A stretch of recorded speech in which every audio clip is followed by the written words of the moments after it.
Hi, this is Rock and Roll Chuck. Welcome to another edition of the Red Pill Christians podcast. We're coming to you live tonight from Disciple House, where a bunch of us that minister together online have gotten together in person and met each other, many of us for the first time. So tonight we're going to be talking about discipleship, mentoring, fellowship, things of that nature, and how to make those connections and what that's like and what our experience has been. Brax had mentioned the topic. Do you have any specific thoughts in mind for how to push things? Talking about fellowship and discipleship, specifically within the parameters of men discipling men. Teaching a guy when you're discipling him, obviously, if you're discipling a guy, if he's younger than you or if he's just not where you're at, men fall into a hierarchy. And I think everybody pretty much here agrees with that. Getting him to, if he is socially doesn't understand, getting him to understand and helping him to kind of see how those social dynamics play out and how to help him advocate for himself within a male hierarchy. You're teaching him how to be that way so he's effective as a discipler when he becomes one. Specifically, things like, what things would you tell somebody that you're working with?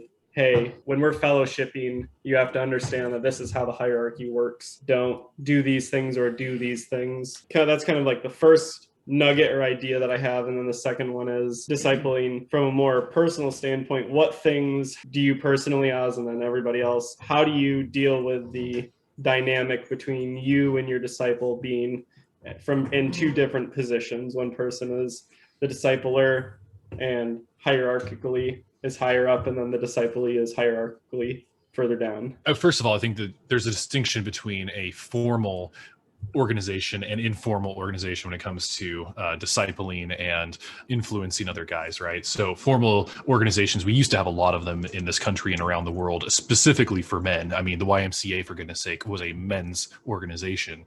And, we had things like the Scouts and whatever. So those are like examples of formal organizations where you had men effectively discipling men how to do manly things and be men. And so in those cases, you had like scout leader, or you had, the director of the YMCA, or whatever the organization is. And so there you had a very formal leadership structure, and there comes with that some benefits. But I think a lot of discipleship, especially nowadays that where we don't have those institutions, takes place on an informal basis. And so I think there's a judgment call to be made as far as how explicit do you make that hierarchy, right? It's kind of one of those things where you're the guy saying, well, I'm the boss, and you have to tell everybody. Are you? I think there's a degree to which any guy walking into just about any room is automatically starting to assess who's got influence here and where do I stack up. And I think if you spend enough time with any guy, you're going to start seeing where that order starts to fall into place. And so when it comes to more informal, especially one-on-one sort of interactions or small group settings, I don't know if there's really a point in having okay, well, I'm the leader of this thing, or I'm the discipler and you guys are the disciples, whatever. But if it starts becoming a more formal thing, whether it's a formal one-on-one discipling relationship or a more formal organization that starts developing, then it may be worth defining some of those things. So I don't necessarily know if there's a point in which that becomes obvious, but I think it's well worth considering, because if that influence is already there, there's no real need to make it specific, because again, if you have to say, hey, I'm the one in charge here, are you? Right. So what I hear you talking about here is the difference between collective effort and individualistic effort. So the way that I would use the terms formal versus informal is how structured is your personal approach. And so the collective effort, which would be like the YMCAs and the Boy Scouts of America and all of that, where you have a collective group of people trying to work toward some form of mentoring or discipleship, is one type of effort. But like you say, the majority of people aren't going to be functioning in that type of a context, especially in modern society when we see, the YMCA is no longer the Young Men's Christian Association. It is now a generic thing. And goodness, we all know what's happening with Boy Scouts of America, I assume. So I'm not even going to go there. But right. The collective efforts all seem to be degrading and falling way to the mass culture. So those individualistic efforts are really where it's a lot going to come from. That could come in either a formalistic of, hey, I'm going to approach person A and say, I would like to disciple you. Or maybe he approaches me and says, will you disciple me? And we create a very formal authority structure. And even then, I always tell people it's a one-way authority structure, but a two-way relationship. But there's also the informal approach, which is more of what I focus on with a lot of guys initially, is I'm just going to approach people and start walking them toward Christ, whether they realize that's what I'm doing or not. What percentage do you see of formal versus informal in your experience? In my experience, it's kind of shifted. It had been more of the formal over the beginnings of my 20s, and then as I moved toward my 30s, it became more informal. And some of that has to do with just breakdown of structures.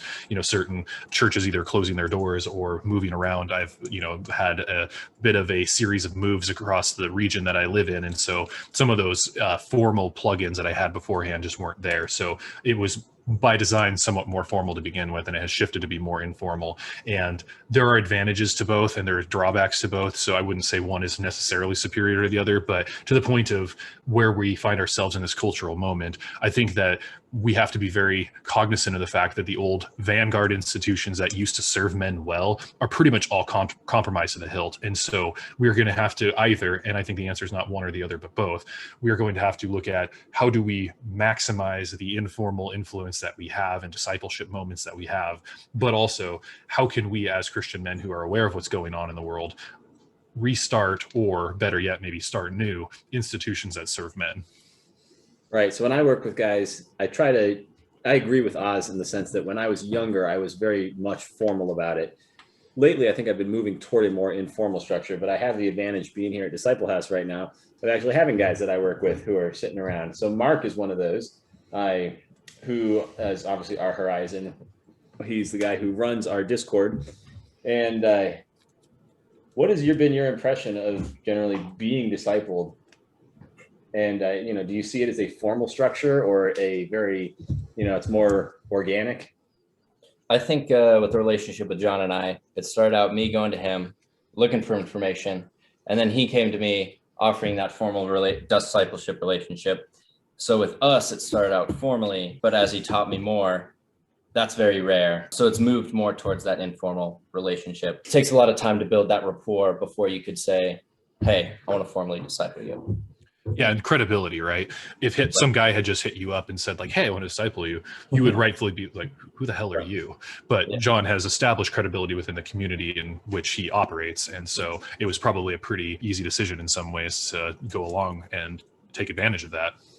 So when you asked that, did you expect my approach to things to be as relational as it ended up being? Nope. I thought it'd be more like, all right, do this, do this, do this. All right, I'll keep in touch with you, keep you accountable. And I'm like, oh, wow, it's a lot more relational than I thought it would be. It's like, wow, it's life on life. What is this thing? And that was part of the learning process as well, seeing that aspect of things through a formal lens. You prefer it that way? I do, because I see it more effective in being able to carry out with other people. It's more genuine, I think, organic.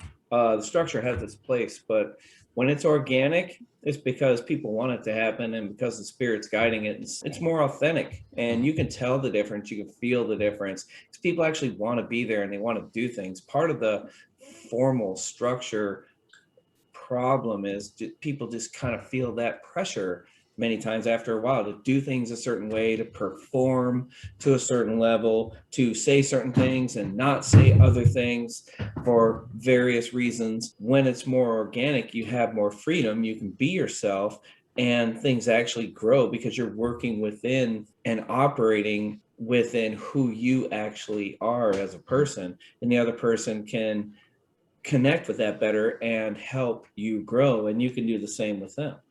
Absolutely. And on that point really quick too, is this extends just beyond like one-on-one discipleship. I think that the prime example of this is in the small group structure that exists within most churches. I have since amended my position. I used to lead a pretty large small group Bible study, whatever you want to call it. And it was very, I guess you could say, successful in a discipleship standpoint. And there was a lot of reasons why that was.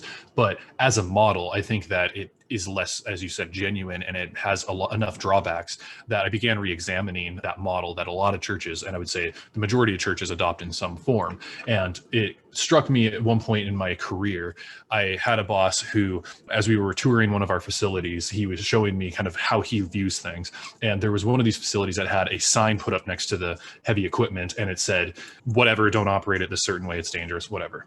And it wasn't like one of those like OSHA required signs. It was like somebody hand drew this sign. And he pointed out, this is a sign of failed leadership. Anytime you see a situation where you have like a form or like a sign to patch this up, what you're seeing is there's not a culture of whatever this behavior that you're driving at existing within this. And it made me start thinking about formality, right? When you have to formalize something, it often means that the organic has failed and you are putting a bandage on something. And so the bandage that we put on the church, lacking community, was small groups. So we were going to artificially force people to be involved in one another's life. And yeah, I'd rather have the bandage than just totally bleed out. But the problem is you're hemorrhaging. There's a culture problem in our churches where people are not spending life with one another. And I know that's kind of one of those buzz phrase evangelical things, but in total reality, a lot of Christians are utterly disconnected with one another. And so they have to force integrate during the rest of their week. And you end up with this very, I would say, often disingenuous. So you're still putting on that Sunday morning front, or a lot of people do during Bible study. So I've since moved away from that as a desirable model and just hang out with people and spend time with people intentionally. And that has been much more effective in getting down to who a person is and what they're struggling with and what they're winning at and how we can support them, that sort of thing.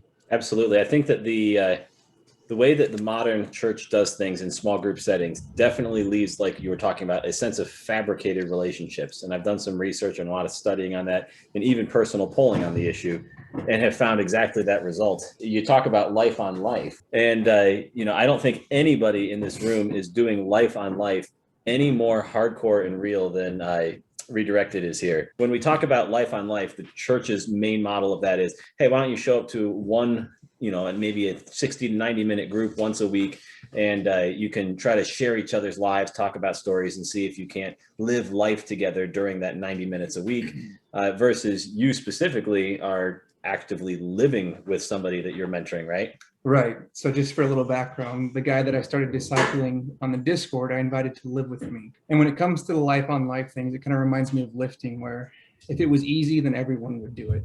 If it was easy, then everyone would invite another man to come live with them and their wife so that they can life model. But it's not easy. Doing the life on life stuff it's difficult. And it's a lot of stress because you have another man, you have another person that you're trying to train, and you're trying to show how to be like you, but you're not perfect. Kind of like that quote that we use in the Discord every now and then. Everybody wants to be a bodybuilder, but ain't nobody want to lift no heavy ass weights. That's right.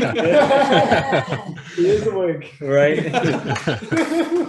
So but what you're describing is, everybody wants to say they do life on life, but Right. Are they really doing life on life? Yes. Right, until you get a 25-year-old man living in your basement and eating out of your fridge and not really doing life on life.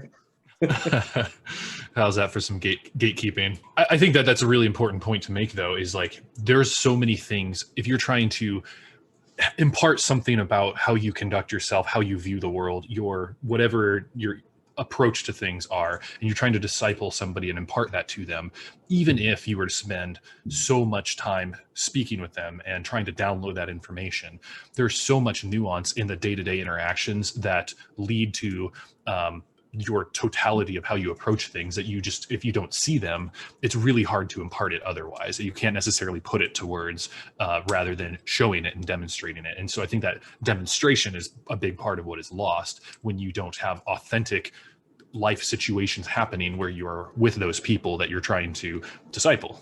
You can't LARP when the guy's living with you. No, not well. No. You have to be the real deal. So this is something that I've tried to focus on as I've continued adjusting and readjusting how I run Disciple House. But the big focus of it is, and just to kind of pigtail off of what Redirected was saying, the model that I'm running away from is how much of church discipleship is really, you could rebrand it as Starbucks discipleship, where church is making Christians really, really good at going out for coffee, or really, really good at meeting together for a luncheon on Sunday afternoon, but they're really super ineffective at any of the other stuff. I mean, I can't remember the last time there was authentic advice on improving sex is an easy one, or effectiveness in the workplace, or any of the other topics that people are dealing with in their 9 to 5. It's just this super small niche part of their life. If we're really expected to carry out the gospel and be like Christ in all of our life, why are we subjecting it to this super small piece?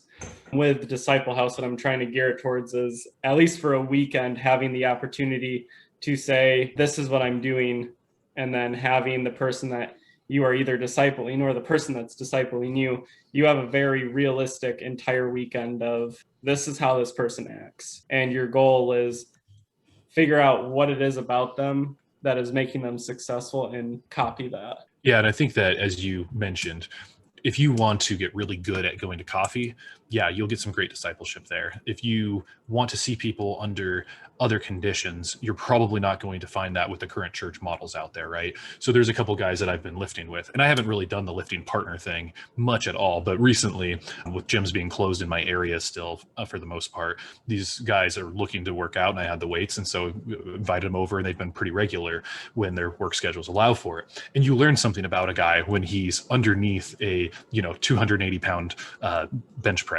and he's going for reps, and you're struggling, and you see how he's reacting to that, or he's trying to cut and he sucks at following his diet, those sort of things. You really start learning about somebody's discipline and how they do under stress when you're putting them in stressful situations that require discipline. You aren't going to get that in a coffee shop. Right. Yeah, there's something that my discipler had taught me very early on when we were beginning our process, all the way back when I was in college. And I think it hits the stark contrast we're talking about here, where most of the church's method of doing discipleship is either I'm going to preach to you from a pulpit and send you home and hope that you live it out, which is not discipleship at all, at least not the way that Jesus modeled with his 12.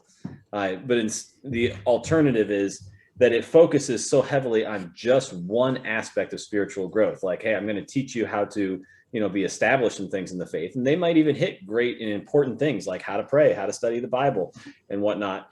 But Justin was the guy who discipled me, and one of the things he's taught was in those relationships, there needs to be some form of balance between not only those basic disciplines, but you have to figure out, one, relationship building.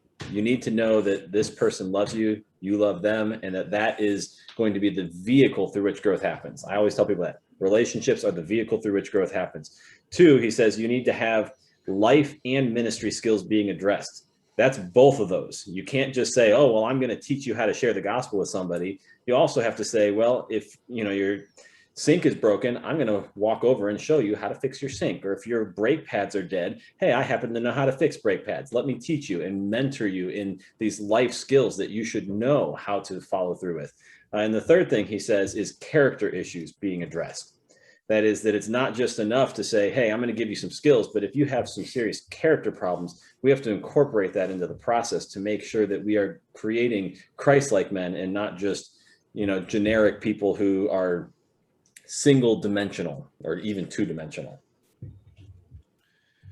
Absolutely. And I think that's really called out in Deuteronomy, kind of one of the early discipleship passages in chapter 6 and chapter 11. This is repeated, but it says, you shall teach them diligently to your children, God's law, and shall talk of them when you sit in your house and when you walk by the way and when you lie down and when you rise. So it's like an all day, all life sort of discipleship that goes on. And it's not like you are going to sit them down on Friday nights and you're going to read 3 verses and then you're going to share your feelings about them. And then you're going to pray and then leave.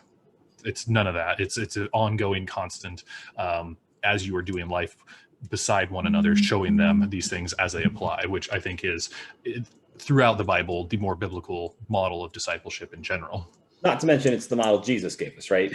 When we look at Jesus' life, you see plain as day that he is not just going out there and teaching, Bible study lessons the same way that we might get in Sunday school. He's actively living life with his disciples in a way where he's saying, I'm going to show you how to do this. And it's not, sometimes it's character issues. Sometimes it's hey, I'm going to send you out and let you guys practice these things. And there's obviously models for what that looks like in a biblical context, which I won't get into here. But it is important to remember that we always want to look to Jesus and the model that he gave us and say, is what I'm doing measuring up to the way that Jesus did it? Right. Well, I think part of what it does too is it strangles the pulpit. It tries to force the pulpit into being something that it wasn't intended to be. The pulpit is not the primary means by which God disciples his people and through the church.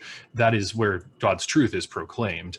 And I think a lot of pastors are pressured to think that, okay, well, this is supposed to be where discipleship happens. So I need to give them all of this information about how their conduct and behavior and their approach to life ought be. And rather than focusing on expositing the word of God as it's written in the text and really trying to get at those truths, those theological, life-changing sort of truths, they're after these things that you should really be learning from your Christian community. And by doing that, you're really choking the pulpit and making it something that it's not. And so I think a lot of issues that we find when it comes to a lot of the preaching in the church these days is because it's not doing what it was designed to do.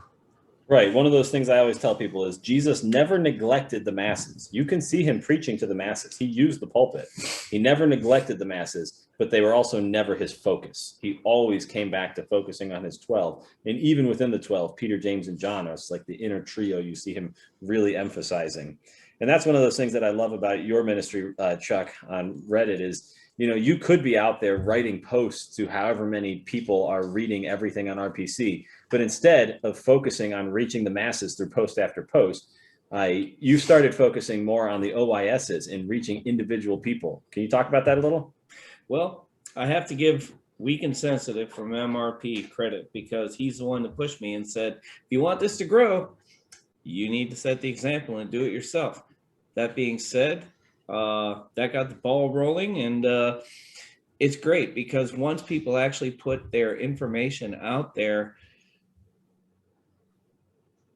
I like to be able to take it apart and see different things that I can respond to, because I'm not going to solve all the world's problems, but if somebody is having a problem and I have a solution, I may be able to solve that problem for that guy, or at least give him some insight where he can think about things and come up with his own solution.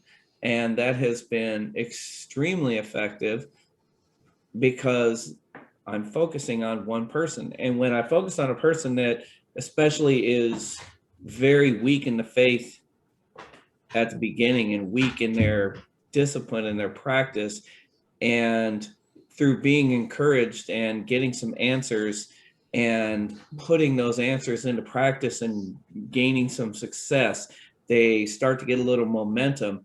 And once they get some momentum, they start working on things on their own. And all of a sudden, you see them commenting on other people. And so there's the multiplication factor. They're starting to help other people in the same way using their own style.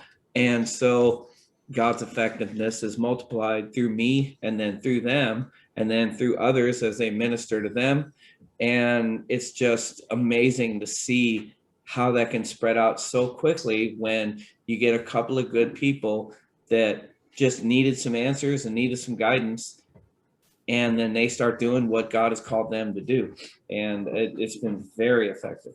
So let me switch gears for a second, because this is a question that I think needs to be addressed, especially in a red pill context. Is it's been said of the red pill before that, we don't try to change the world. We accept the world as it is and try to find a way to make it work for us. Whereas I know that in Christianity, obviously, Jesus has asked us to change the world, to make disciples of all nations and whatnot. What do you guys make of that in the context of what we're talking about here? Are we really trying to change the world? Do we really want to win people over to something? Or is this more of a, now we're just going to do our thing, and if people come, they come. If not, oh well. All right, so I'm going to go ahead and jump off on this one because it's an item that I feel pretty strongly about, and frankly, it kind of pisses me off. So the idea that just enjoy the decline, it's a praxeology, it's not an ideology, it's not moral, it's all a load of crap. Even the most dyed-in-the-wool red pill guy who is totally secular, who just wants to get laid, well, that guy has to be in a world in which he can get laid and not be like forced sterilized because he's a dude and castrated and turned into some weird clown tranny or something like that. Like, that's where we're headed. And if you're ignorant of that fact, then you need to wake up. And the idea that that's not a moral issue, that's just stupid. So I think the idea that, well, I'm not trying to change the world or affect things politically or whatever else, I'm just trying to like enjoy the decline and figure out how to make it work for me. That's where a lot of guys start. That's not where a lot of guys stay. As you get further and further into that, you realize that's nihilistic and hollow. And that's where you end up with guys like Roosh or Elliot Hulse, who eventually figure out like there has to be more to this. Not to say that every red pill guy eventually takes the God pill. I mean, I wish it were the case, but it's not. But a lot of those guys, I mean, even Red Pill School has necessarily become more political because politics is interested in them. The world is interested in them in not a good way. And so the idea that you can just neglect that is foolish. But I do think that there is a degree to which it is wise to consider things on two levels simultaneously. So there's the macro issues going on. There's the macro game, if you will. And there's not a lot you can do to affect the macro game directly, unless you're in a position where you can, and then, well, God bless you, please do. A lot of guys need to focus less on the macro game and more on the micro game, which is what can I do to improve my own personal circumstances? A good friend of mine is very focused on the macro game at the expense of his micro game, and he's starting to get into balance a little bit better nowadays, but it's really hard to pull back from that. I think it's where a lot of guys end up black-pilled because they're thinking, oh my gosh, how can I defeat the Philistines? When it's like, no, you just need to like focus on your part of the battle here. I think RPC specifically accepts that this is the nature of how people behave rather than this is how things are from a behavioral thing rather than a this is how society is thing. Like we don't necessarily accept the society, we accept the behavior. So why do we see so many TRPers and MRPers actively pushing against the idea of red knighting people? Because it doesn't work. I mean, I think to a large degree, you don't find the red pill, it kind of finds you. By your circumstances push you into such a position that you start looking for it. And that might not necessarily only be true of the sexual dynamics piece of the red pill, but you look at most people, right or wrong, are motivated to re-examine things when things aren't going well. And so I think what ends up happening is if you take somebody who might see that things aren't as good as they should be, but they are clearly delusional as to the source of those problems, and as you try to impart some like, hey, have you ever considered X, Y, or Z, and there's resistance there, I think that they're not in a position to take that information and make use of it. Not to say that I wouldn't try to at least drop some sort of red pill hint here and see what people take of it. But the people that I have tried to red knight in the past, it wasn't successful. I think that people largely have to arrive at a point in which they are seeking it out for their own sake. Otherwise, they're just not going to go very far with it and put it into application. I mean, even people who do seek it out for their own sake seldom put it into application to the point where it's effective. To bring it back, it's kind of like trying to make a disciple of somebody who's not fast, right? If they're not predisposed to being, faithful, available, saved, and teachable, you can try to disciple them all you want. You might not get very far. If you do, it's going to be an extremely slow and arduous process. Well, yeah, it's like if you are, to use biblical categories here, if you're yelling at, or trying to disciple goats into being sheep, you're not going to get very far. Only God does that. Only God turns goat into sheep. Thanks for listening. We appreciate it. This is Red Pill Christians Podcast. We hope you found something valuable. Comment. If you have comments or questions, please click subscribe and check us out.